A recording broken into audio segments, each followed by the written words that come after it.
Bismillahirrahmanirrahim. Alhamdulillahirabbil alamin wassalatu wassalamu ala asyrofil anbiya'i wal mursalin wa ala alihi wa sahbihi ajma'in.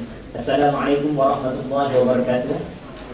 Pertama dan selamanya kita panjatkan kesyukuran kehadirat Allah Subhanahu wa taala kerana dengan limpah dan kurnianya maka pada malam ini kita dapat berkumpul bersama-sama dalam majlis ilmu, dan kita ucapkan selamat datang kepada Pak Wisnu dan juga para tetamu dari PTS Publication. Dan kita rasa bertuah ya sahabat-sahabat pada malam ini kerana bukan senang ya untuk kita dapat bersama dengan Pak Wisnu ya, Pak Wisnu yang berasal daripada Indonesia. Jadi bukan senang, jadi kita rasa bertuah dan bersyukur kepada Allah Subhanahu Wa Taala.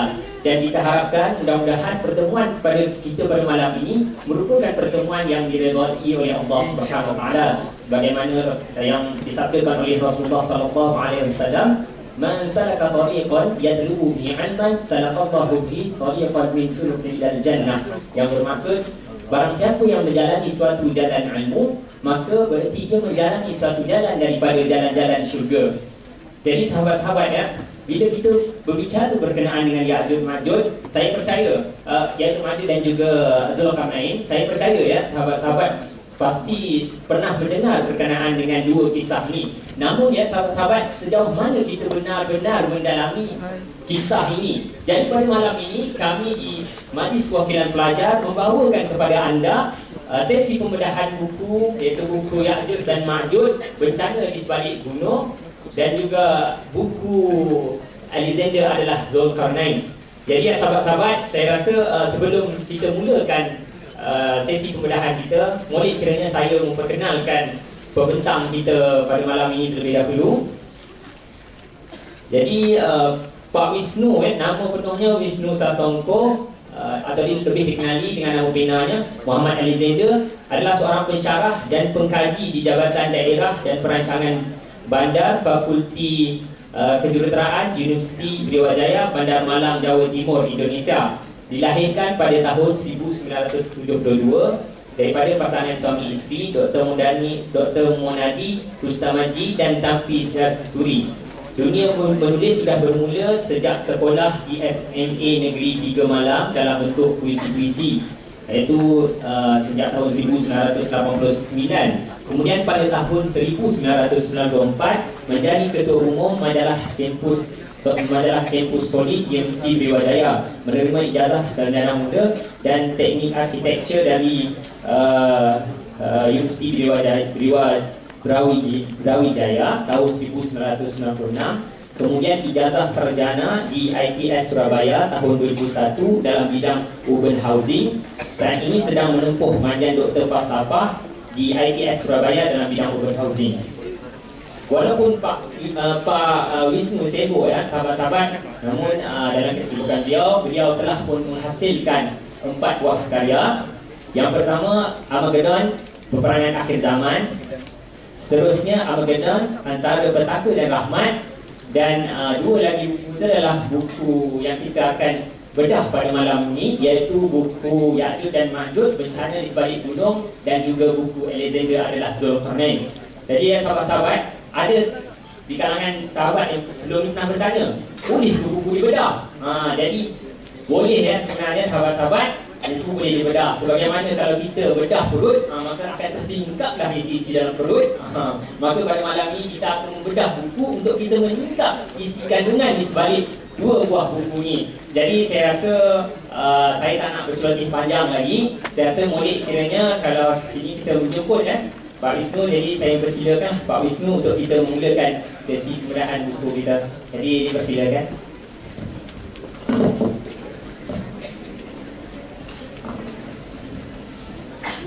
Bismillahirrahmanirrahim. Assalamualaikum warahmatullahi wabarakatuh. Alhamdulillahirabbil alamin wassalatu wassalamu ala asyrofil anbiya'i wal mursalin Muhammadin wa ala alihi wa sahbihi wasallam. Hadirin yang saya muliakan, mungkin bahasa saya agak sedikit beda, tapi saya berharap bisa dipahami. Sebelum ini saya menulis satu buku bertajuk Ya'juj wal Ma'juj, Ya'juj Ma'juj, Bencana di Sebalik Gunung, dan mungkin sudah banyak yang tahu. Kemudian seri kedua saya menulis Alexander the Great adalah Zulkarnain. Alexander inilah yang membina satu tembok besi sehingga bangsa yang maju itu tidak lagi keluar. Apakah benar Alexander? Karena di dalam teori Zulkarnain yang disebutkan di Al-Quran surat Al-Kahfi itu ada 3 kandidat, bahkan 4 kandidat atau 4 calon. Ada yang mengatakan itu adalah Cyrus the Great, Raja Persia. Ada juga yang mengatakan raja dari Mesir, Akhenaton. Ada juga yang mengatakan Alexander the Great. Yang terbaru juga ada yang mengatakan raja dari Cina, Shi Huangdi. Tetapi saya setelah membuat satu analisis ilmiah dengan metode analisis konten dan metode sinkronik diakronik, saya temukan bahwa yang menjadi Zulkarnain sebenarnya adalah Alexander, putra Raja Philip dari Yunani.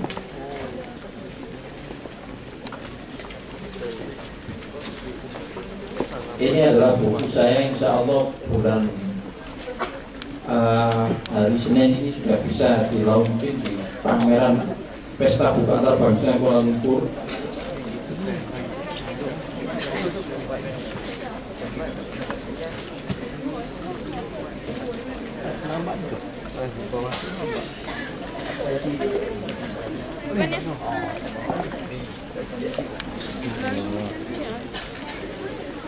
Ini tidak bisa jalan.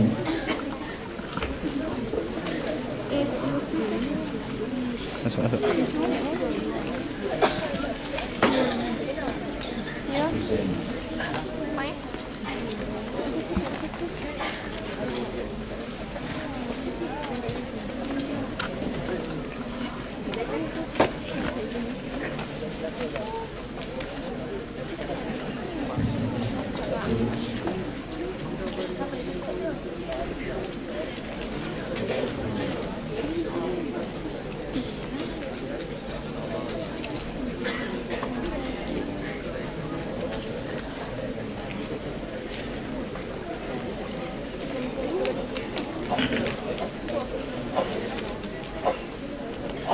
Maaf ada salah teknis.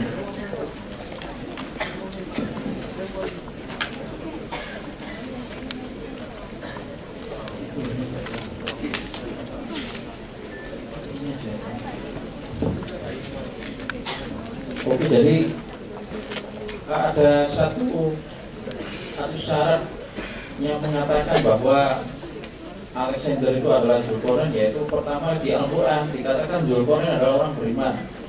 Itu satu kata kunci penting. Yang kedua, Zulkarnain adalah orang yang mengembara, membebaskan atau menaklukkan barat, dan kemudian menaklukkan timur, kemudian membuat tembok besi supaya Ya'juj tidak keluar. Maka yang dimaksud menuju ke barat di Al-Quran dikatakan idza balagha maghriba syamsi wajadaha tadrubu fi ainiha. Dikatakan di sana Zulkarnain menuju ke Maghrib Asyam. Maghrib itu dalam bahasa kita barat. Maghrib Asyam adalah tempat terbenam matahari atau ke arah barat. Zulkarnain menuju ke arah barat di Al-Quran surat Al-Kahfi. Di sana di arah barat sana Zulkarnain melihat seakan-akan matahari terbenam dalam ainin hamiatin, satu mata air yang berlumpur hitam. Di sana di dekat mata air itu ada satu kaum.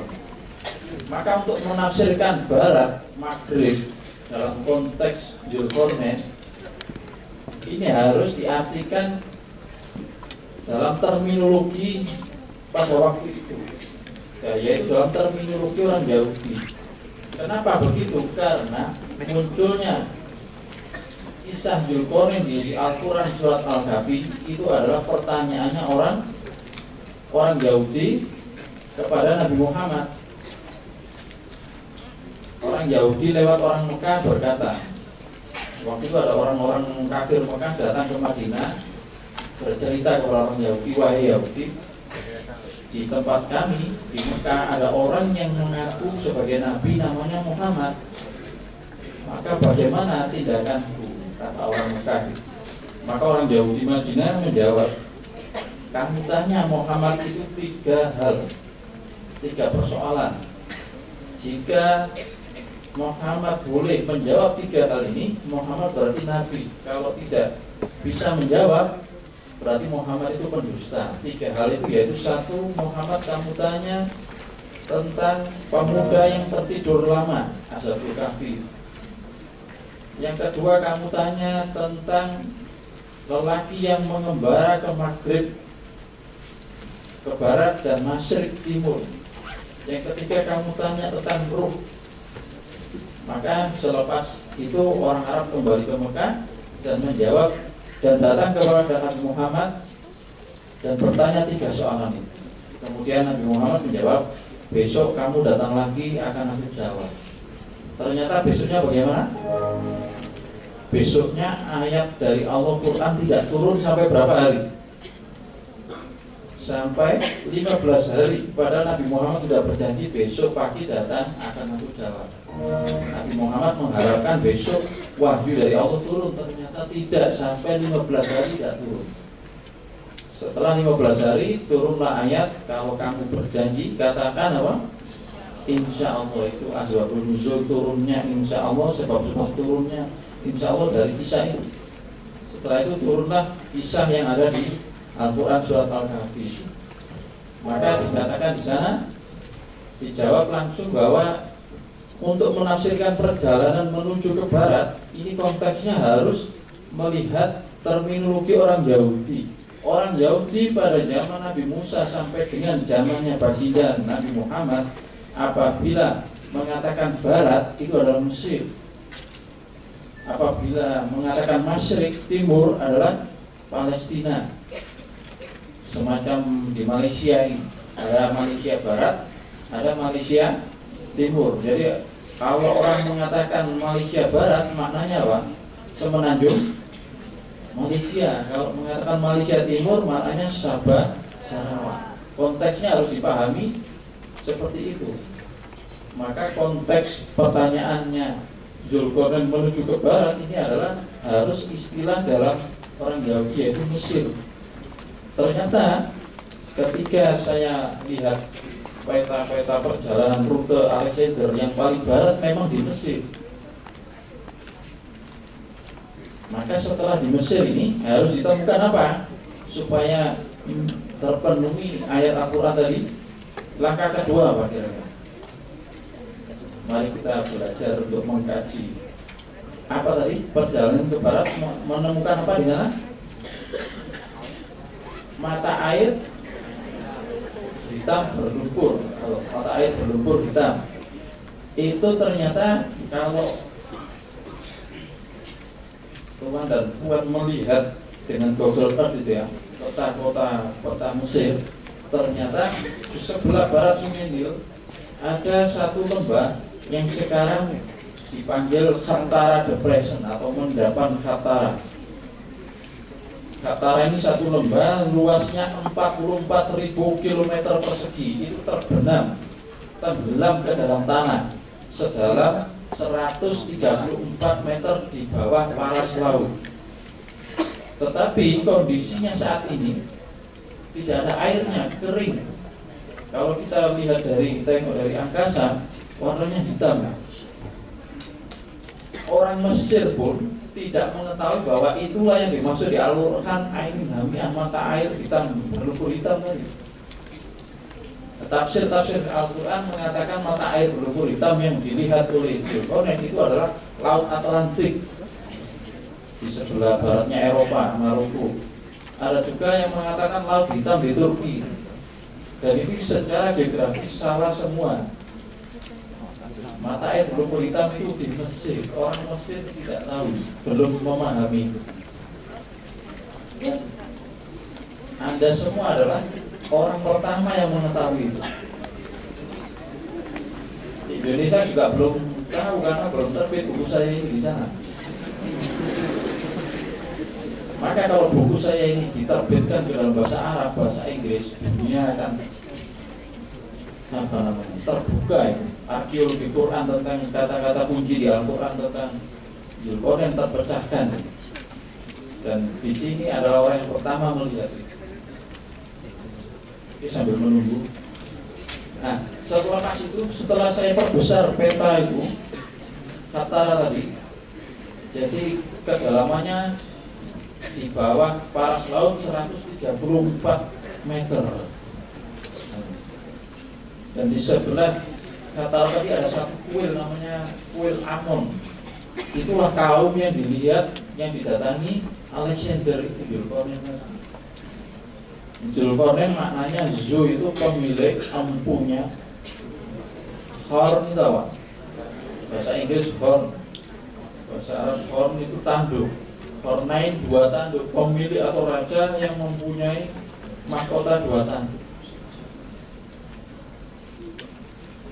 Itu adalah gelar, bukan nama, bukan proper name, bukan nama. Selepas itu di Al-Quran disebutkan Zulkarnain berpatah balik menuju ke timur di sana.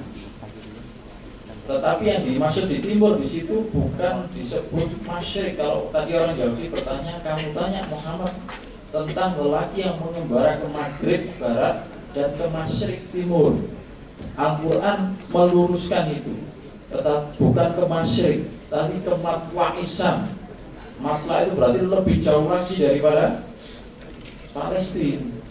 Kalau masyrik itu juga timur, matwa itu juga timur. Matri Asam itu lebih jauh lagi. Dan saya teliti petanya rute Alexander, itu dia berada di waktu ke timur, ke matahari terbit. Matri Asam itu matahari terbit. Di sana bertemu dengan kaum yang Allah tidak membuat bagi mereka tutupan dari sinar matahari, asitron. Artinya bertemu dengan kaum yang primitif, kaum yang masih telanjang, tidak berpakaian. Dalam tafsir Tobari Qurtubi dijelaskan kaum tadi hidup di satu tanah yang tandus atau gurun pasir, sehingga tidak boleh memelihara domba. Karena tidak boleh memelihara domba, akhirnya tidak punya pakaian mereka. Makanannya tiap hari ikan di dalam tafsir itu. Ini saya cari lokasi itu, saya temukan berada di perbatasan Iran, Pakistan sama Afghanistan yang sekarang disebut Dasti Margo. Das itu adalah gurun, Margo itu kematian, di gurun kematian. Disitulah di dalam peta namanya Arakosia.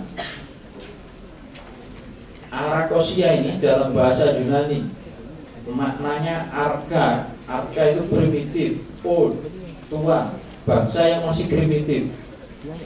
Bangsa inilah yang dijumpai oleh Alexander di sana. Bagaimana?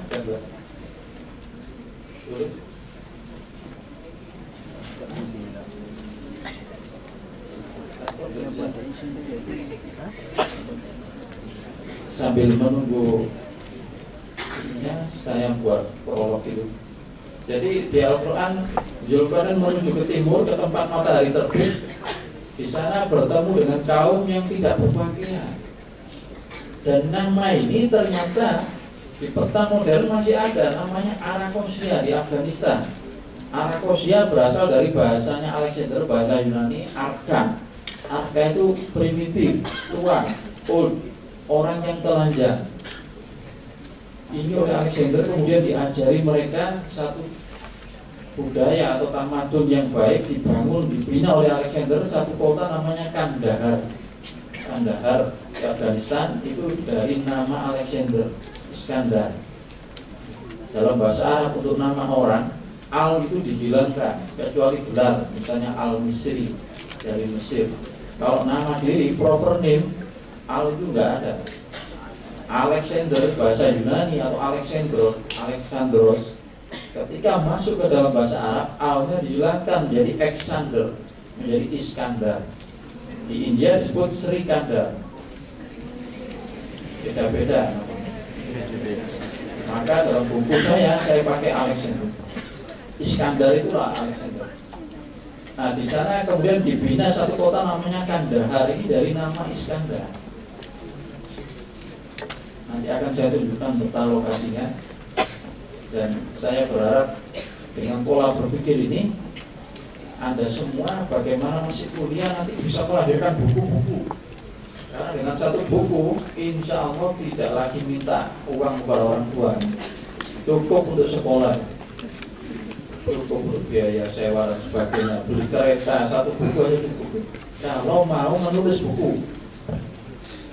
Dan saya bidangnya bukan agama, arsitektur kan.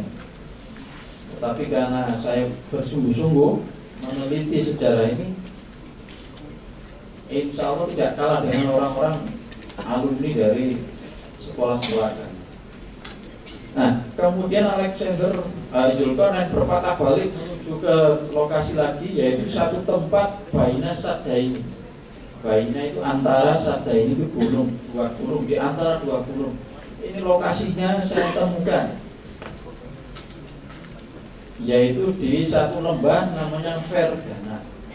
Maka di Al-Quran dikatakan Zulkarnain kemudian menuju ke satu tempat di antara dua gunung, bertemu dengan kaum yang hampir-hampir tidak memahami perkataan, di mana kaum itu mengadu kepada Zulkarnain, wahai Zulkarnain, sesungguhnya Ya'juj Ma'juj itu satu bangsa yang suka berbuat kerusakan.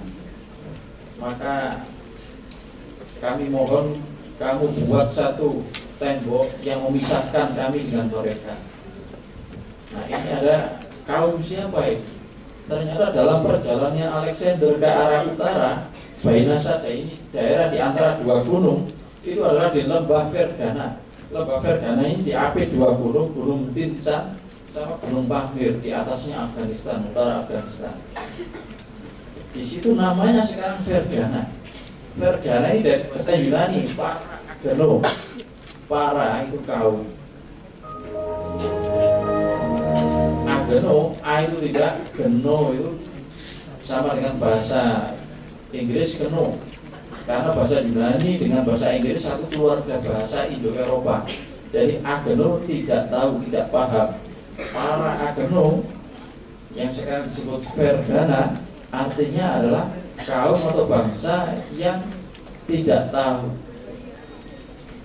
Dalam bahasa Inggris apa? Foreign. Foreign. Foreign itu kan kaum apa?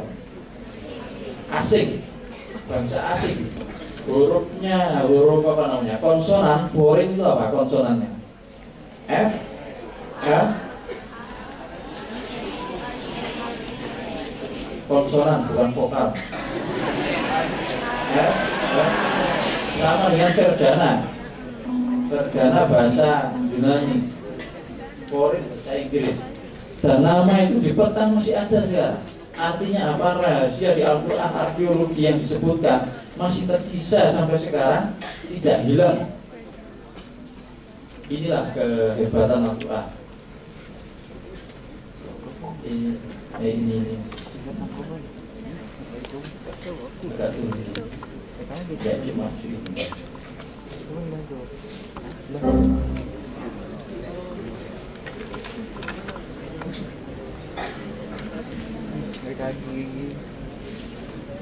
artinya setelah saya kaji, metode yang saya pakai ada dua metode untuk mencari Ya'juj Ma'jujnya siapa. Itu metode sinkronik diakronik. Ini di metode yang dipakai oleh jurusan bahasa. Ada di sini sastra, orang-orang jurusan bahasa ada. Sudah pernah mengenal metode sinkronik diakronik? Belum atau memang nggak ada? Ini satu metode khusus untuk meneliti teks-teks kuno. Nah, teks kuno yang saya pakai 4 teks Yunani sejarah Alexander yang ditulis oleh Arian, Plutarch, Diodorus sama Quintus. Ini orang-orang yang menulis sejarah Alexander abad pertama Masehi. Metodenya metode analisis konten. Sudah mengenal analisis konten? Ini orang bahasa juga. Sudah diajarkan? Sudah. Itu saya pakai untuk meneliti. Ya, majunya saya pakai sinkronik diakronik. Ini sudah.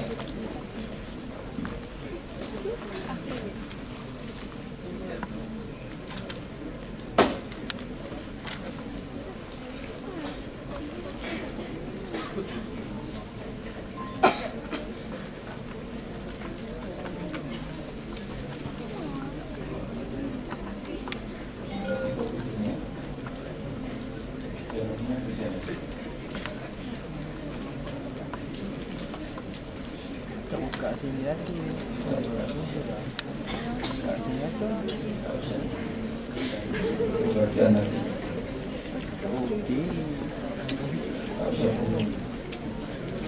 Ini sebenarnya saya ingin menunjukkan satu peperangan Alexander melawan Persia di Gaugamela di Irak.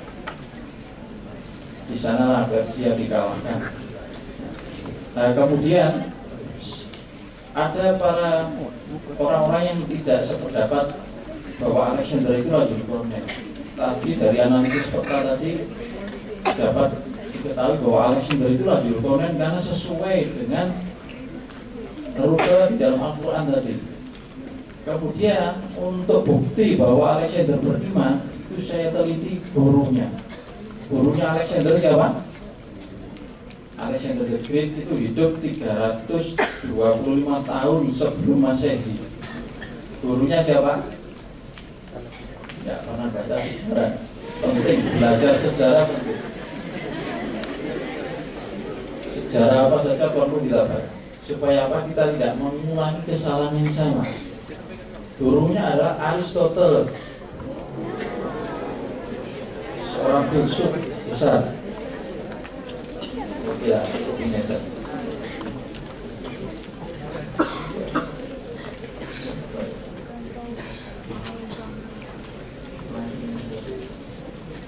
Aristoteles itu yang melahirkan teori causa prima. Apa namanya causa prima? Satu penyebab awal yang tidak disebabkan lagi.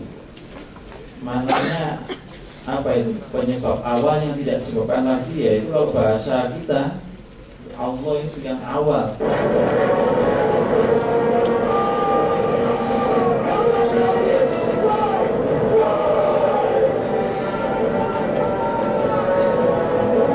Ini adalah satu pertempuran Alexander melawan Persia, di mana pada waktu itu Raja Persia Darius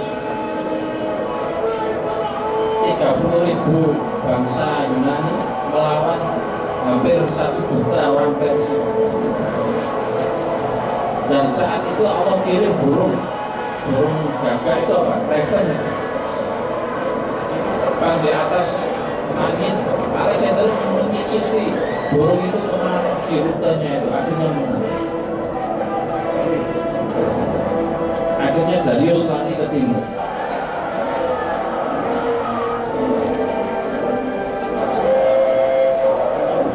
Nah, kemudian selepas itulah dia menuju ke arah Kosian.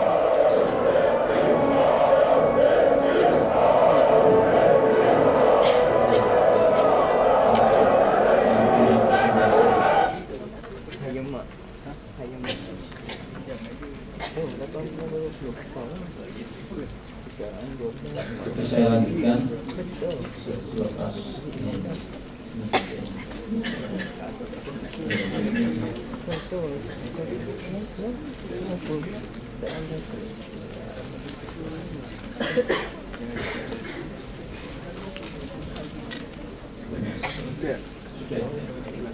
Nah, ini analisis tadi yang saya ceritakan. Pertama, sebelum menganalisis itu, saya ada 8 tafsir saya pakai, mulai yang Tobari, Qurtubi, Muqasid dan sebagainya. Ini untuk mengetahui definisi kata-kata kunci kisah Dzulqarnain. Ada 2 kata kunci penting. Ada istilah Ya'juj Ma'juj dan Dzulqarnain. Ya'juj Ma'juj ini sudah terbit 1 buku. Dzulqarnain minggu depan baru terbit. Ya'juj Ma'juj untuk meneliti siapa bangsa ini, di mana lokasinya. Saya pakai analisis sinkronik diakronik. Artinya saya harus mensinkronkan kitab-kitab Yahudi, mulai Perjanjian Lama, Perjanjian Baru, Talmud, kemudian The Dead Scroll dan sebagainya. Ada 5 kitab itu. Ini saya sinkronikkan dengan inskripsi atau tulisan-tulisan Yunani kuno, Yunani Romanino. Di sana saya temukan di dalam bukunya seorang sarjana Yahudi bernama Flavius Josephus yang hidup abad pertama Masehi. Dia menulis bahwa orang Yunani yang disebut oleh orang Yunani Skitian itu adalah sebenarnya adalah bangsa Magog atau Majuj. Dari satu kata kunci kitabnya Josephus itulah saya temukan bangsa Scythian. Kemudian bangsa Scythian ini saya eksplorasi dalam inskripsi Yunani. Saya temukan ternyata Scythian itu ada dua, Scythian Asiatik dan Scythian Eropa. Maka dari situ dapat dikatakan bahwa Scythian Asiatik inilah Ya'juj, Scythian Eropa itulah Ma'juj. Jadi orang Yunani kalau menyebut bangsa Scythian, bangsa Ya'juj itu bangsa Scythian.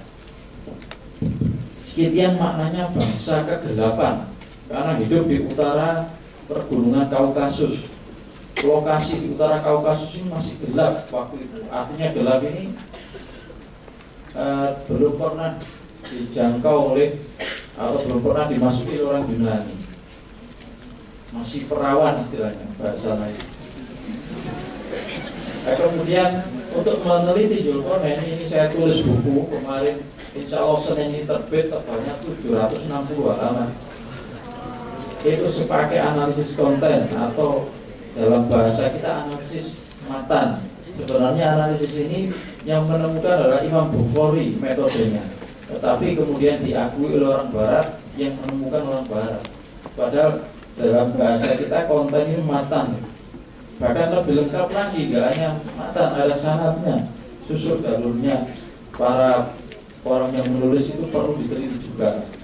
Yang saya kaji kemudian adalah inskripsi Yunani Romawi. Maka saya temukan Alexander the Great itulah putra dari Raja Philip dari Yunani, itulah Dzulqarnain. Teks Yunani yang saya pakai adalah ada teksnya Diodorus Siculus yang ditulis tahun 30 sebelum Masehi. Quintus juga menulis tahun 53 sebelum Masehi. Flavius Josephus dan sebagainya, ada 5 teks kuno itu. Sudah ada terjemahannya dalam bahasa Inggris. Kemudian peta-peta yang saya analisis juga, ini peta yang dibuat oleh orang Barat 1000 tahun selepas Al-Quran turun. Ada peta tahun 1696 dan sebagainya.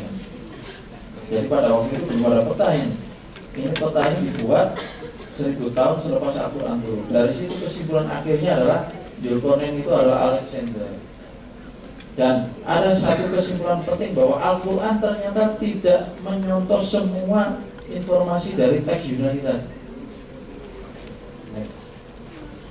Nah ini dalam ayat Al-Quran dikatakan bahwa aku akan bacakan kepadamu sedikit tentang perihalnya. Maknanya di Al-Quran tidak semua kisahnya itu diceritakan, hanya sedikit saja. Sedikit maknanya hanya ke barat dan ke timur dan membina tembok besi. Oke. Maka di sini ayat selanjutnya, apabila Dzulqarnain sampai ke daerah matahari terbenam, Maghrib Asyam, ia mendapati terbenam di satu mata air berlumpur hitam. Jadi matahari itu seolah-olah, maksudnya seakan-akan dalam pandangan mata Dzulqarnain itu terbenam dalam mata air berlumpur hitam. Ini yang dipakai oleh orang Barat mengatakan bahwa Al-Quran itu tidak ilmiah, karena dikatakan di Al-Quran matahari terbenam di dalam mata air di bumi. Padahal konteks dari kalimat ini sebenarnya ini adalah pandangan matanya Dzulqarnain tadi. Bisa dimengerti ya, semacam saya mengajar anak-anak kecil gitu ya. Ini ada wartawan di sini. Saya tanya anak kecil, budak kecil umur 5 tahun, 1 ditambah 3 berapa? Si anak tadi jawab 5. Ini benar apa salah? 1 tambah 3 dijawab sama dia 5. Benar apa salah? Wartawannya kemudian menulis di koran. Seorang cikgu bertanya kepada anak budak kecil umur 5 tahun, 1 ditambah 3 dijawab 5. Ditulis apa adanya itu. Maknanya yang mengatakan itu anak kecil gitu. Budak kecil tadi. Apa korannya salah? Tidak, Al-Quran juga begitu. Allah merekam itu bahwa Alexander Dzulqarnain tadi sampai ke barat dan mendapati matahari terbenam dalam pandangan matanya Zulkarnain. Jadi kalau orang Barat mengatakan Al-Quran tidak ilmiah dengan ayat ini, tidak melihat konteksnya. Kemudian didapati di sisi mata air itu ada satu kaum. Ada 4 kata kunci penting. Daerah barat, mata air berlumpur hitam, kaum di sisi dekat lumpur tadi, dan berpatah balik. Coba ini diklik atau lanjut. Nah. Kemudian selanjutnya menuju ke matahari terbit timur. Di sana bertemu dengan kaum yang tidak berpakaian ini. Kemudian berpatah balik, ada 3 kata kunci penting harus terpenuhi. Lanjut. Nah, kemudian menuju ke satu tempat di antara 2 gunung, Baina Sadda ini, dan didapati satu kaum yang hampir-hampir tidak dapat memahami perkataan. Mereka berkata, wahai Zulkarnain, sesungguhnya kaum Ya'juj Ma'juj itu senantiasa melakukan kerusakan di bumi. Maka mereka minta dibuatkan tembok. Dibuatlah tembok itu dari besi, dilapisi dengan tembaga. Ada 4 kata kunci penting. Ini peta yang dibuat oleh orang Barat modern selepas 1000 tahun Al-Quran turun. Rutenya Alexander dari Pella, Yunani, menyeberang ke Selat Hellespont ini menuju ke Asia Kecil, kemudian ke Yerusalem, kemudian ke Mesir, ini sungai Nil. Kemudian berpatah balik dari Mesir ini ke timur. Ini sampai akhirnya di sini lingkaran kuning ini saya buat sendiri. Maknanya ada 3 tempat di Al-Quran. Ini di barat, di timur, di tempat tembok besi. Ini juga peta yang dibuat pada waktu modern Alexander dari sana menuju ke sini. Kemudian ini berpatah balik setelah dari Mesir. Kemudian ini ada nama Arakosia ini, Arakosia. Sekarang Kandahar. Kemudian ke Fergana. Ini juga peta modern, ke baratnya ke Mesir, ke timur, kemudian di sini ada Arakosia. Kemudian ke Sogodiana atau di Fergana nanti. Begitu juga peta ini, ada Arakosia. Arakosia bangsa yang tidak berpakaian. Ini peta yang saya buat sendiri. Saya gabungkan rute dari orang Barat tadi dengan kontur kontur topografinya, pergunungan. Karena di petanya orang Barat tadi hanya rute tapi tidak ada pergunungannya. Ini saya buat, oke. Ini dia berjalan. Nah, kemudian sampai di Yerusalem inilah. Dari Yerusalem itu nanti dia beriman masuk agama Islam lewat tangannya orang Yahudi, kemudian menuju ke barat, kemudian berpatah balik. Oke, cukup. Nah, di sini dia membina satu kota Alexandria di Mesir, di delta sungai apa? Sungai apa di Mesir? Sungai Nil. Alexandria dari nama kota, dari nama Alexander. Di dalam hadis dikatakan Nabi Muhammad bersabda, Zulkarnain adalah orang Romawi yang membina bandar Alexandria. Selepas bandar itu selesai, Zulkarnain diangkat ke langit, kemudian ditanya oleh malaikat, apa yang kau lihat? Zulkarnain menjawab, aku melihat kotaku saja. Kemudian diangkat lagi ke lebih tinggi lagi, apa yang kamu lihat? Aku melihat bumi. Maka malaikat berkata, semua yang bumi itu, yang hitam itu adalah lautan, dan Allah telah memberikan kepadamu kekuasaan untuk menguasainya. Ajarilah orang-orang yang bodoh dan tinggikan orang-orang yang berilmu. Maknanya Allah memerintahkan kepada Alexander. Di situ bukan disebutkan Alexander, hanya disebutkan Zulkarnain adalah yang membina kota Alexandria. Di dalam sejarah yang membina kota itu hanya Alexander the Great saja. Tidak ada lagi selain itu. Hanya saja para penulis kita karena kebencian kepada orang Barat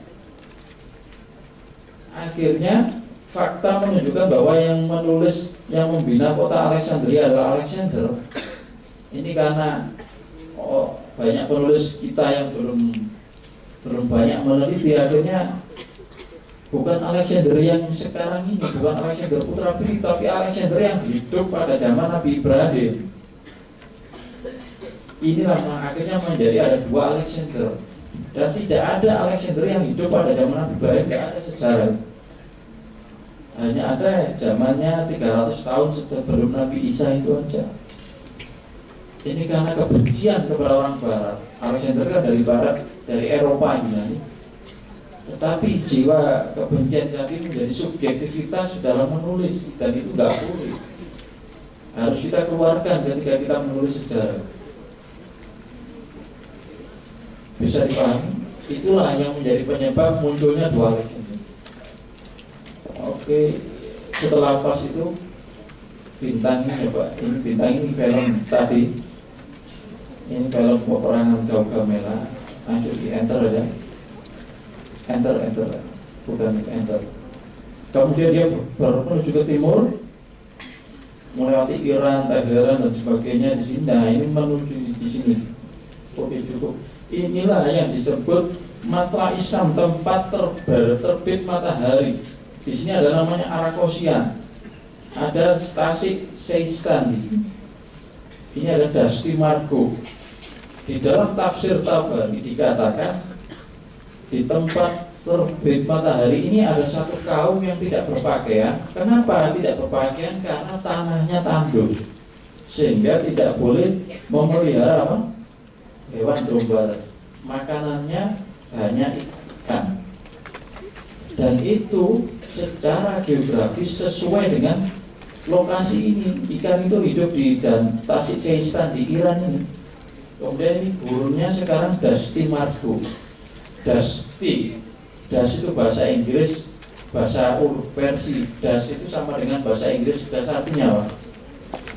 Debu, gurun pasir. Margo bahasa Persia maknanya kematian, gurun kematian.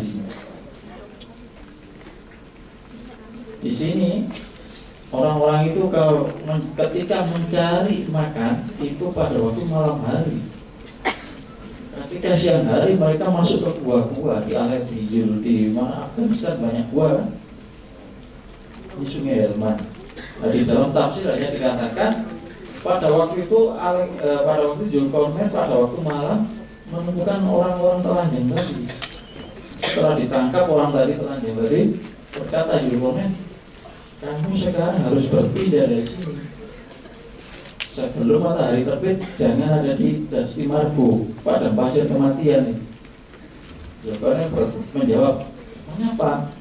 Karena kalau kamu selepas matahari terbit masih di sini, kamu akan mati semua. Tapi Zulkarnain tidak percaya dia.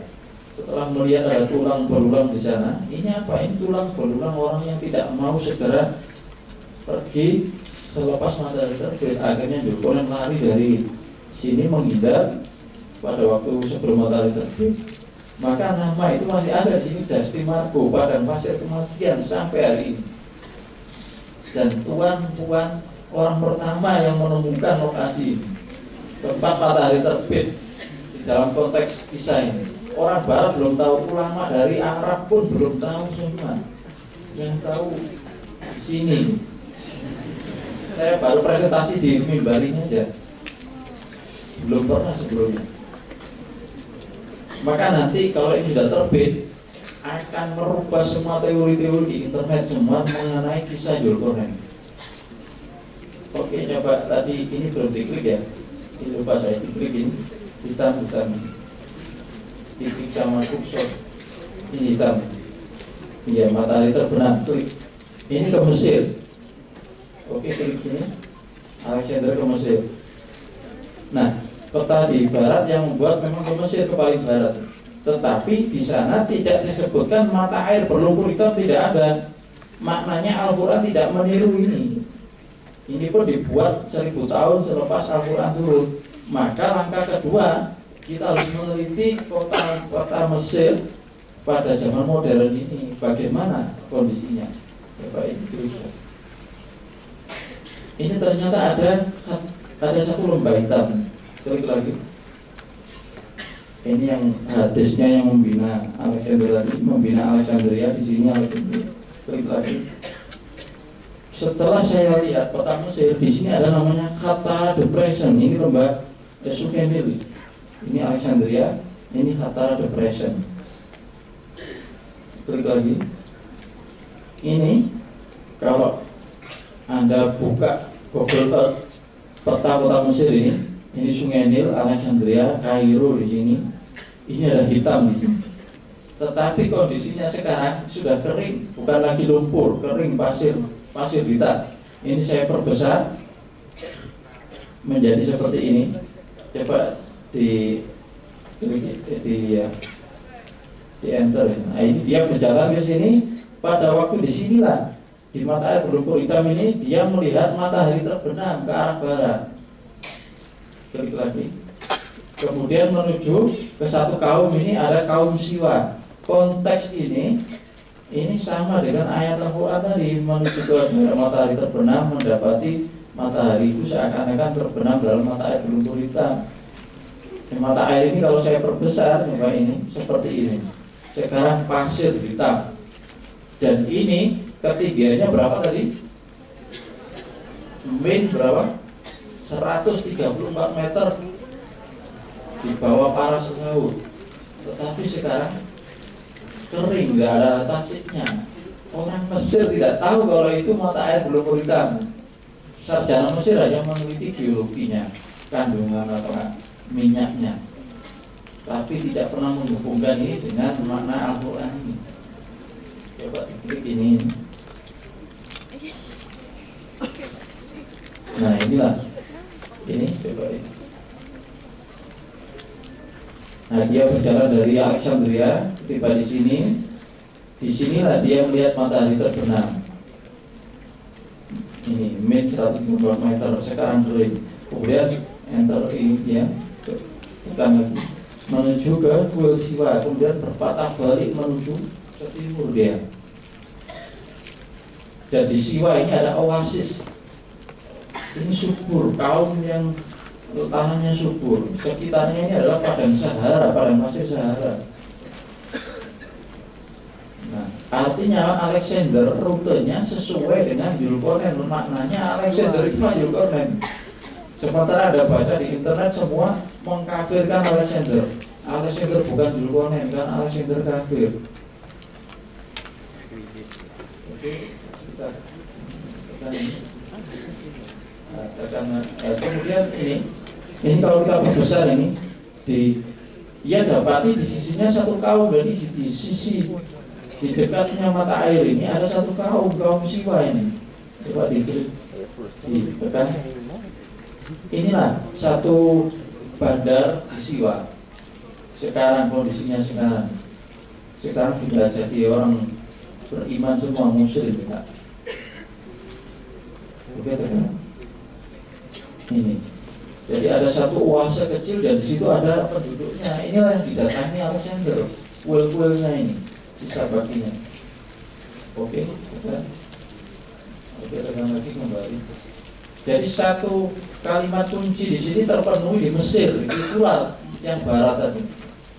Bisa dipahami dari sini. Setelah itu kita akan mencari tahu bagaimana perjalanan ke barat. Ini. Ternyata perjalanan Zulkarnain menuju Alexander menuju ke timur, menemukan mata air berlumpur hitam ini sama kalau ditarik garis lurus adalah berapa ini? 30 derajat utara. Ini dengan ini lurus. Bisa dipahami?